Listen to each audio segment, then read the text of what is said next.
नमस्ते दोस्तों, GS classes में आपका स्वागत है। आज के क्लास में हम लोग पीजीटी ज्योग्राफी पर चर्चा करने जा रहे हैं। यह बीपीएससी द्वारा आयोजित पीजीटी ज्योग्राफी के साथ साथ केंद्रीय विद्यालय पीजीटी के लिए, नवोदय विद्यालय पीजीटी के लिए, उत्तर प्रदेश प्रवक्ता, उत्तराखंड पीजीटी, छत्तीसगढ़ पीजीटी आदि सभी परीक्षाओं के लिए उपयोगी है। साथ ही साथ यह सोशल साइंस के टीजीटी ज्योग्राफी में भी काफ़ी उपयोगी सिद्ध हो सकता है। तो हम लोग देखते हैं पीजीटी ज्योग्राफी के लिए कुछ महत्वपूर्ण प्रश्नों को। पहला क्वेश्चन हमारा है, युवाला निम्न में से किस अपर्दन कारक का प्रतिफल है? ए में है भूमिगत जल, बी में है हिमानी, सी में है पवन और डी में है सामुद्रिक लहरें। इसका आंसर होगा भूमिगत जल, यानी कि भूमिगत जल के अपर्दन द्वारा निर्मित कई डोलायन को मिलने से युवाला का निर्माण होता है। अब दूसरा क्वेश्चन है, अरेट यानी कि नुकीले कटक प्रकट होते हैं। ए है पवन अपर्दित भूदृश्य में, बी में है पवन निक्षेपित भूदृश्य में, सी में है नदी निक्षेपित भूदृश्य में और डी में है हिमानी अपर्दित भूदृश्य में। तो इसका आंसर होगा डी, हिमानी अपर्दित भूदृश्य में। जब हिमानी द्वारा किसी पर्वतीय कटक के दोनों ओर अपर्दन होता है तो कंघी नुमा आकृति का निर्माण होता है, जिसे अरेट कहते हैं। तीसरा क्वेश्चन है, सापेक्षिक आर्द्रता बढ़ती है जब ए में तापमान घटता है, बी में तापमान बढ़ता है, सी में उच्चावच बढ़ता है और डी में है वायु की गति बढ़ती है।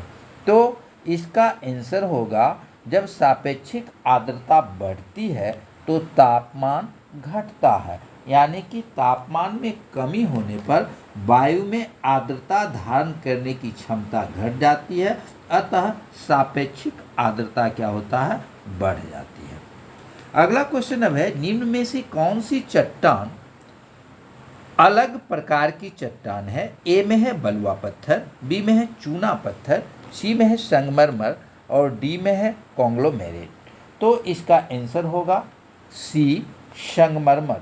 संगमरमर जो है सो रूपांतरित चट्टान है, जबकि अन्य सभी यानी कि बलुआ पत्थर, चूना पत्थर और कॉन्ग्लोमेरेट जो है सो परतदार चट्टान है। तो याद रखेंगे, संगमरमर जो है सो रूपांतरित चट्टान है, जबकि बलुआ पत्थर, चूना पत्थर और कॉन्ग्लोमेरेट जो है सो परतदार चट्टान है। अब अगला क्वेश्चन है, कॉल्डेरा भू आकृति है। ए में है ज्वालामुखी उद्गार से, बी में है नदी अपर्दन से, सी में है जल निक्षेपण से और डी में है पवन निक्षेपण से। तो कॉल्डेरा भू आकृति जो है सो वह ज्वालामुखी उद्गार से है। ज्वालामुखी का मुख जो होता है उसको क्रेटर कहा जाता है और क्रेटर का ही विस्तारित रूप को कॉल्डेरा बोलते हैं। अगला क्वेश्चन है, प्राकृतिक तटबंध बनते हैं जब नदी अपनी तल को तीव्र गति से काटती है, बी में है नदी अपने किनारों को काटती है, सी में नदी डेल्टा का निर्माण करती है और डी में है नदी बाढ़ का मलबा तटों पर जमा करती है। तो इसका आंसर हो जाएगा डी, यानी कि प्राकृतिक तटबंध का निर्माण होता है जब बाढ़ का मलबा तटों पर निक्षेपित होती है या निक्षेपित करती जाती है। तो नदी के समानांतर एक बांधनुमा असलाकृति का निर्माण होता है, जिसे क्या कहते हैं, प्राकृतिक तटबंध कहते हैं। याद रखेंगे, पटना नगर जो है सो गंगा नदी के प्राकृतिक तटबंध पर स्थित है। पटना शहर गंगा नदी के प्राकृतिक तटबंध पर स्थित है। अगला क्वेश्चन अब है, लोएस प्रतिफल है। ए में है पवन निक्षेप का, बी में है जल निक्षेप का, सी में हिमानी निक्षेप का और डी में है समुद्री नहर निक्षेप का। तो लोएस प्रतिफल है पवन निक्षेप का, यानी कि पवन के निक्षेपण से जो है सो लोएस मैदान का निर्माण होता है। अब अगला क्वेश्चन है एल नीनो प्रकट होता है ए में कैलिफोर्निया तट पर, बी में गिनी तट पर, सी में पेरू तट पर और डी में है लेब्रेडोर तट पर। तो एल नीनो जो है सो पेरू तट पर बहने वाली एक गर्म जलधारा है। यह जलधारा प्रशांत महासागर के तट में पेरू तट से 180 किलोमीटर की दूरी पर 30 से 36 डिग्री अक्षांशों के बीच प्रवाहित होती है। अब अगला क्वेश्चन है सामुद्रिक जल का औसत लवणता है। ए में है 20%, बी में है 25%, सी में है 30% और डी में है 35%। तो सामुद्रिक जल की औसत लवणता जो है सो 35% होती है। अब अगला क्वेश्चन 10वां है वायुमंडल में विद्यमान गैसों के आयतन के अनुसार सही क्रम क्या है। यानी कि वायुमंडल में जो गैस है उसमें सर्वाधिक मात्रा के आधार पर जो है सो किस प्रकार से है। तो सर्वाधिक जो है सो नाइट्रोजन है, उसके बाद ऑक्सीजन है, उसके बाद आपका ऑर्गन है, उसके बाद कार्बन डाइऑक्साइड है। यानी कि नाइट्रोजन जो है सो 78%, ऑक्सीजन 20% यानी कि 20.24%, ऑर्गन जो है सो 0.93% और कार्बन डाइऑक्साइड 0.03% है। तो ये विद्यमान गैसों का आयतन के अनुसार सही क्रम है नाइट्रोजन, ऑक्सीजन, ऑर्गन और कार्बन डाइऑक्साइड। अब अगले क्वेश्चन को हम लोग देखते हैं। अगला क्वेश्चन हमारा है एनीरॉयड बैरोमीटर का प्रयोग किया जा सकता है। एक में है ताप परिसर मापन हेतु, बी में है सापेक्षिक आर्द्रता मापन हेतु, सी में है ऊंचाई मापन हेतु और डी में है आपेक्षिक आर्द्रता मापन हेतु। तो एन्यूराइड बैरोमीटर से मुख्य रूप से वायुदाब मापा जाता है। तो वायुदाब के आधार पर इसकी सहायता से ऊंचाई का मापन किया जा सकता है। तो इसमें एन्यूराइड बैरोमीटर का प्रयोग किया जाता है ऊंचाई मापन में। याद रखेंगे बैरोमीटर के द्वारा वायुदाब मापा जाता है और उसी आधार पर जो है सो ऊंचाई का भी निर्धारण इससे किया जा सकता है। अब अगला क्वेश्चन है मसाई प्रमुख व्यवसाय है। ए पशुपालन, बी है मसाई का प्रमुख व्यवसाय है पशुचारण, बी में है मत्स्य आखेट, सी में है शिकार करना और डी में है खेती। तो मसाई जनजाति पूर्वी अफ्रीका में निवास करती है। इस जनजाति का मुख्य कार्य जो है पशुचारण करना है। तो इसका आंसर हो जाएगा 12 का ए। अगला क्वेश्चन है 13 चीना कृषि पद्धति प्रचलित है। ए में है चीन में, बी में है श्रीलंका में, सी में है जापान में और डी में है बांग्लादेश में। तो चीना कृषि श्रीलंका में इसको क्या कहा जाता है, स्थानांतरित कृषि है। इसको श्रीलंका में चीना के नाम से जाना जाता है। अब अगला क्वेश्चन है जैतून बड़े पैमाने पर उगाया जाता है। ए में है जापान में, बी में है मॉरिशस में, सी में है फ्रांस में और डी में है फिजी में। तो जैतून बड़े पैमाने पर जो है सो फ्रांस में उगाया जाता है। अगला क्वेश्चन है फजेंडा है। ए में है मलेशिया में रबर के बागान को कहते हैं, बी में है ग्वाटेमाला में केले का बागान, सी में है ब्राज़ील में कहवा का बागान और डी में है श्रीलंका में चाय का बागान। तो फजेंडा ब्राज़ील में कहवा के बागान को कहा जाता है। यानी कि कहवा के बागान को ब्राज़ील में फजेंडा कहा जाता है। अब अगला क्वेश्चन है मलक्का जलद मरुमध्य मिलता है। ए में है अटलांटिक को भूमध्य सागर से, बी में है पर्शियन गल्फ को हिंद महासागर से, सी में है प्रशांत को हिंद महासागर से और डी में है अटलांटिक को प्रशांत महासागर से। तो ये जो है प्रशांत को हिंद महासागर से, यानी कि इसका आंसर हो जाएगा सी। अगला क्वेश्चन है गाजा पट्टी एक समुद्र तटीय राजनीतिक इकाई है। ए में है भूमध्य सागर के किनारे में, बी में है कैस्पियन सागर के किनारे में, सी में है काला सागर के किनारे में और डी में है मृत सागर के किनारे में। तो गाजा पट्टी एक समुद्र तटीय राजनीतिक इकाई जो है सो वह मृत सागर के किनारे है। यह इजराइल के कब्जे में है। अगला क्वेश्चन है जलवायु जिसमें लेटेराइट मिट्टी विकसित होती है। ए में है गर्म आर्द्र, बी में है ठंडी आर्द्र, सी में है गर्म शुष्क और डी में है ठंडी शुष्क। तो लेटेराइट मिट्टी का विकास उन क्षेत्रों में होता है जहाँ की जलवायु जो है सो गर्म और आर्द्र होती है। तो इसका विकल्प में आंसर हो जाएगा गर्म आर्द्र जलवायु जिन क्षेत्रों में पाई जाती है वहाँ की मिट्टी लेटेराइट प्रकार की होती है। अगला क्वेश्चन है, निम्न में से कौन सा सही मेल है? ए में है किलिमंजारो, बी में है सियरा नेवादा, सी में है मितुम्बा और डी में है विंध्य। किलिमंजारो इसका आंसर हो जाएगा आपका सी मितुम्बा। यह जो है भंतोस्त पर्वत है। किलिमंजारो जो है सो ज्वालामुखी पर्वत है, तो इसलिए ये गलत है। सियरा नेवादा जो है सो भंतोस्त पर्वत है, यहाँ पर ज्वालामुखी पर्वत लिखा हुआ है, ये गलत है। और विंध्य पर्वत जो है सो यहाँ पर बलित लिखा हुआ है। विंध्य पर्वत अवशिष्ट पर्वत है, यानी कि विंध्य पर्वत अवशिष्ट पर्वत है। सियरा नेवादा भंतोस्त यानी कि ब्लॉक पर्वत है। किलिमंजारो जो है सो ज्वालामुखी पर्वत है। मितुम्बा भंतोस्त या, तो इसका आंसर हो जाएगा सी। अब अगले क्वेश्चन को हम लोग देखते हैं। अगला क्वेश्चन 20 है, वायुमंडल की ताप दर है। ए में है 4 डिग्री सेंटीग्रेड प्रति 100 मीटर, बी में है 6 डिग्री सेंटीग्रेड प्रति 1000 मीटर, डी में है 1 डिग्री सेंटीग्रेड प्रति 165 मीटर और डी में है 1 डिग्री सी प्रति 111 मीटर।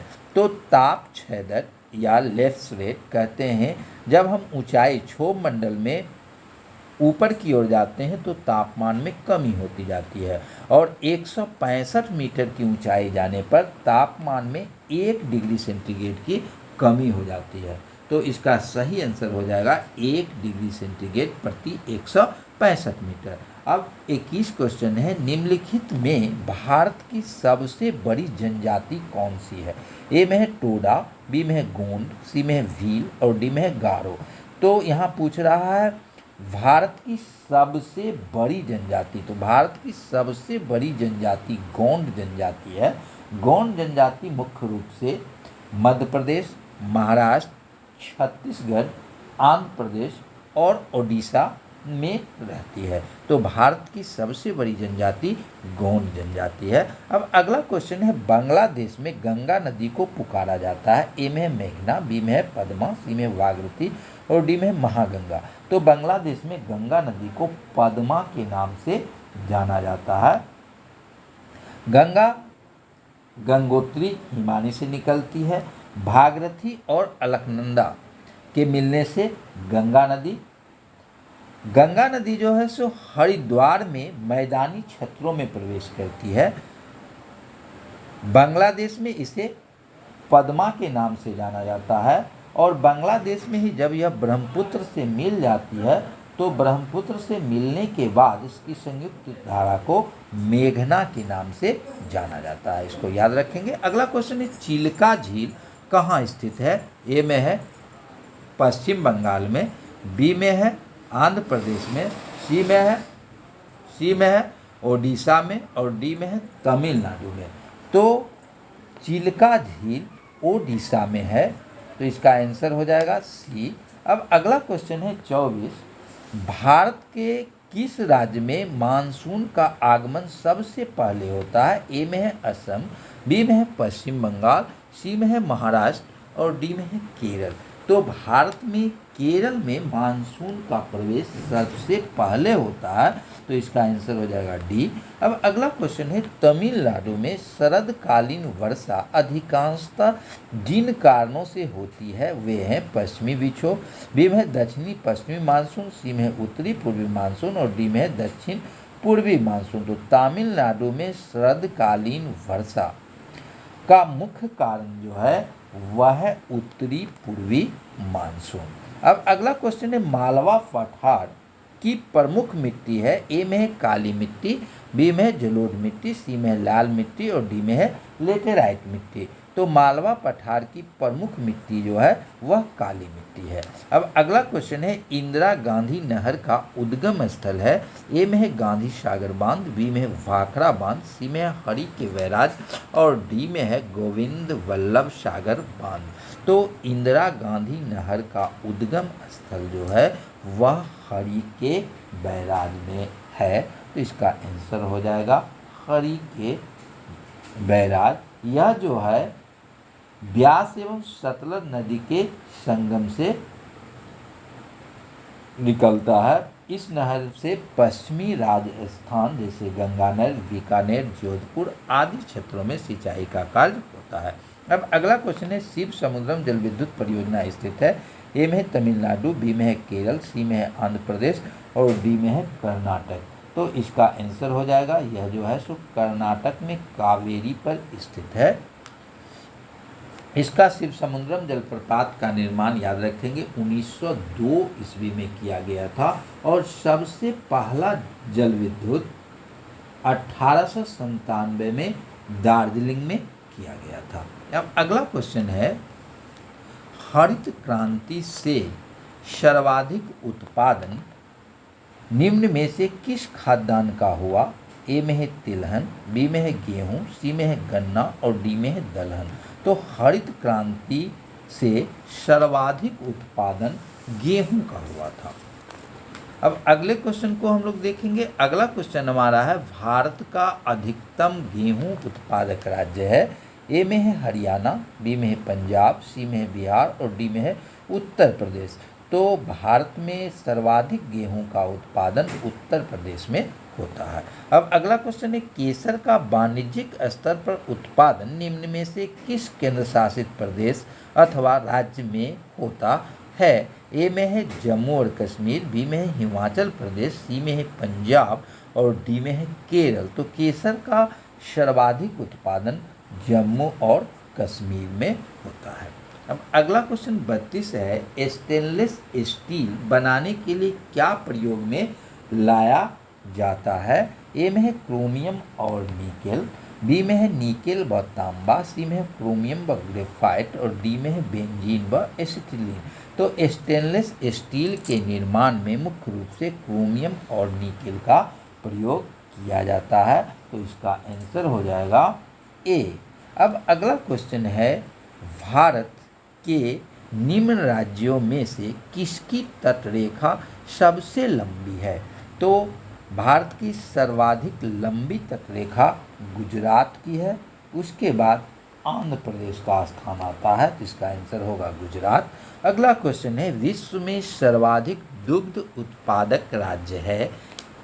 ए में है कनाडा, बी में है डेनमार्क, सी में है इंग्लैंड और डी में है भारत। तो वर्तमान में विश्व में सर्वाधिक दुग्ध उत्पादन करने वाला राज्य देश भारत है। तो इसका आंसर हो जाएगा भारत। अगला क्वेश्चन है 35 बैरन द्वीप अवस्थित है।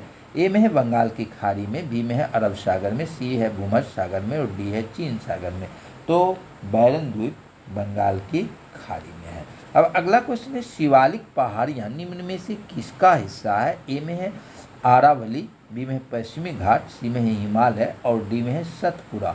तो शिवालिक की पहाड़ियाँ जो है वह हिमालय पर्वत का भाग है। तो इसका आंसर हो जाएगा सी। अब अगला क्वेश्चन है नाथुला दर्रा किस राज्य में स्थित है।